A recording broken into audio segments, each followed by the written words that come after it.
Hello views, welcome to TJMS Tamil channel. ரொம்பவே பரபரப்பாக போயிட்டுருக்க மகாநதி சீரியலோட அப்கமிங் எபிசோடில் எந்த மாதிரியான சுவாரஸ்யமான விஷயங்கள் நடக்க போகுது அப்படின்றத பார்க்கலாம் வாங்க. வெளியில் போயிட்டுருக்க காவேரியை வழிமடக்கி அதுக்கப்புறம் வெண்ணிலா பேசிகிட்டு இருக்காங்க.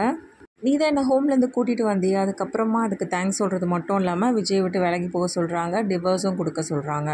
மட்டும் இல்லாமல் எனக்கும் விஜய்க்கும் கல்யாணம் நடக்க போகுது அப்படின்ற விஷயத்தையும் சொல்கிறாங்க. இதை கேட்டாலும் காவேரி என்ன சொல்கிறாங்க, உனக்கு விஜய் மேலே நம்பிக்கை இருந்தால் அப்புறம் எதுக்காக என்ன பார்க்கணும், என் மேலே எதுக்காக நீ பயப்படணும், அவ்வளோ தைரியமாக இருந்தால் நீ விஜயை கல்யாணம் பண்ணி காட்டு அப்படின்னு சொல்லிட்டு சொல்கிறாங்க. காவேரி ரொம்பவே சேலஞ்ச் பண்ணிட்டு போகிறாங்க வெண்ணிலா. அதை கேட்டு பயங்கரமாக அதிர்ச்சி அடைகிறாங்க வெண்ணிலா. இன்னொரு பக்கம் இங்கே நடந்த விஷயத்தை பற்றி ராகினிக்கிட்டையும் சொல்ல ராகினி ரொம்பவே சந்தோஷப்படுறாங்க. ஓ, நான் அப்போவே சொன்னேன்ல அப்படின்னு சொல்லிட்டு சொல்கிறது மட்டும் இல்லாமல், கரெக்டு தான் ராகினி, இங்கே சொல்லும்போது நான் நம்பலை, ஆனால் இப்போ நேரில் பார்க்கும்போது தான் தெரியுது அந்த காவேரி எவ்வளோ வாயாடியாக இருக்கா, பயங்கர மோசமானவளாக இருக்காளே, எப்படி தான் விஜய் இந்த பொண்ணை நம்பி ஏமாந்து போனானோ தெரியலையே அப்படின்ற மாதிரி யோசிக்கிறாங்க.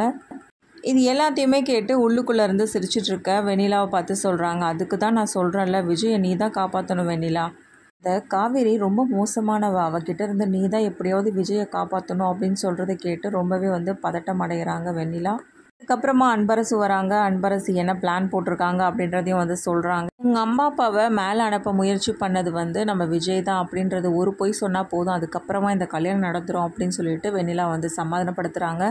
இல்லை வேண்டாம், இது ஒரு பெரிய பிரச்சனையாகிட போகுது அப்படின்னு சொல்லிட்டு வெண்ணிலா பயந்தாலும் இல்லை விஜய்க்கும் கல்யாணம் நடக்கணுமா வேணாமா, அப்போ நான் சொல்கிறபடி கேளு அப்படின்னு சொல்லிட்டு சொல்கிறாங்க வெண்ணிலா கிட்ட. சரிங்க, நீங்கள் சொல்கிறபடியே கேட்குறேன் அப்படின்னு சொல்லிட்டு ஒத்துக்கிறாங்க. அதுக்கப்புறம் ராகினியும் பசுபதியும் ஒருத்தர் கண்ணை பார்த்து சிரிச்சுக்கிறாங்க.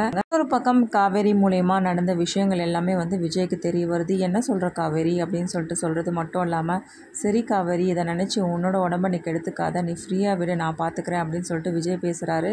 இந்த விஷயத்த பெருசாக்க தேவையில்லை, ஏதோ அவங்க உங்கள் மேலே உள்ள காதலில் இந்த மாதிரி பேசிட்டாங்க, அதனால் இதை அப்படியே விட்டுடுங்க அப்படின்னு சொல்லிட்டு காவேரி சொல்கிறாங்க. என்ன காவேரி, நான் பார்த்துக்கிறேன், நீ ஒன்றும் ஃபீல் பண்ணாத. ஏங்க இன்னொரு விஷயம் சொல்லணும், ஏதோ சொல்லிகிட்டு இருந்தா வெண்ணிலா, எனக்கும் விஜய்க்கும் கல்யாணம் நடக்க போகுது அப்படின்னு சொல்லிட்டு, என்ன சொல்கிறேன், எனக்கு ஒன்றும் புரியலையே அப்படின்னு சொல்லிட்டு விஜயும் கேட்க, ஆமாங்க வெண்ணிலா அப்படி தான் சொல்லிகிட்டு இருந்தாங்க.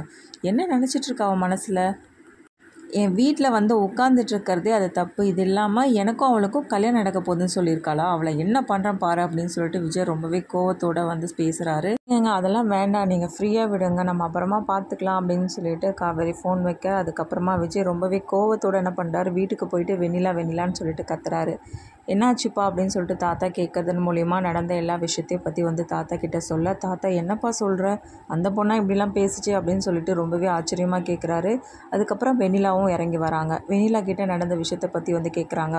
ஓ, அதுக்குள்ளே உனக்கு விஷயம் வந்துடுச்சா, என்ன விஜய், காவேரி போய் சொல்கிறத கேட்டுக்கிட்டு என்கிட்ட கத்திட்டு இருக்க, என்கிட்ட பிரச்சனை பண்ணிகிட்ருக்க, அதுக்குள்ளே மூட்டி கொடுத்துட்டாளா அப்படின்னு சொல்லிட்டு காவேரியை பார்த்து தப்பாக பேசுகிறத கேட்டு விஜயால் தாங்கிக்கவே முடியல. இங்கே பாரு, இதுக்கு மேலே உனக்கு மரியாதையே கிடையாது அப்படின்னு சொல்லிட்டு கேட்குறது மட்டும் இல்லாமல், ஆமா என்ன சொன்ன நீ காவேரி கிட்ட, என்னது உனக்கும் எனக்கும் கல்யாணம் ஆக போதாமா, அது எப்படி, பார்வேனிலா, நான் ஏற்கனவே பல தடவை உன்னை வார்ன் பண்ணிட்டேன், திரும்ப ஏதாவது ஒரு பண்ணுறன்ற பேரில் ஏதாவது ஒன்று பண்ணிவிட்டு என்கிட்ட திட்டு வாங்கிட்டு இருக்காது, அப்புறம் நான் பொல்லாதவனா மாறிடுவேன் அப்படின்னு சொல்லிட்டு விஜய் வார்ன் பண்ணுறாரு. அதுக்கப்புறமா கல்யாண ஏற்பாடுகள்லாம் எல்லாத்தையும் பண்ணிவிட்டு கோவிலுக்கு கூட்டிகிட்டு போகிறாங்க. விஜய் வந்துடுவார்ல அப்படின்னு சொல்லிட்டு வெண்ணிலா கேள்வி மேலே கேள்வி கேட்க, கண்டிப்பாக வருவார் அப்படின்னு சொல்லிட்டு பசுபதி அப்புறம் ராகினி 2 பேரும் சொல்கிறாங்க. அதுக்கப்புறமா விஜய்க்கு கால் பண்ண வெண்ணிலா போய் சொல்லி எப்படியும் விஜயை அந்த இடத்துக்கு வர வைக்கிறாங்க.